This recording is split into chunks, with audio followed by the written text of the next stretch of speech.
Kaunting kaalaman at kaunting paalala lang po mga kaibigan. Para po sa mahilig mag-jungle adventure dyan at mamasyal sa mga falls, ito po ang isa sa mga iingatan yung mapadikit sa inyong mga balat. Lalong-lalo na po sa inyong mga mata. Dahil po sobrang hirap itong tanggalin pag ito ay napadikit na sa ating mga balat. Kakailanganin pa natin ng tiyan para matanggal ang pagkakadikit nito. Ang tawag nga po pala dito ay limatic. Karaniwang naglalabasan nga po ang limatic pag maulan. Malimit nga po pala ito nakadikit sa mga dahon or sa mga bato. Ang sabi nga ng karamihan, habang nakadikit yan sa balat mo ay sumisip-sip daw yan ang dugo. Kaya grabe siya kung dumikit.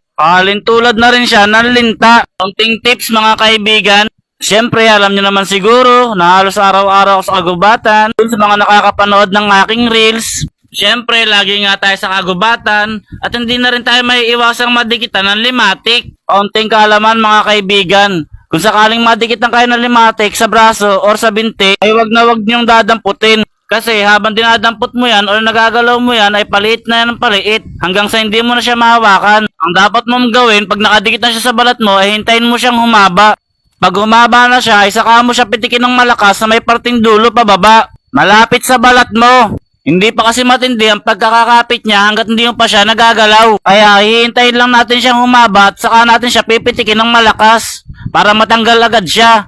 Isang bahagi lang ng katawan ang iiwasan nating madikitan ng limatic. Ito ay ang ating mata. Hindi naman kasi natin pwedeng pitikin ang mata natin masakit. Kailangan pa natin gumamit ng tiyanik kung sa mata tayo madikitan ng limatic.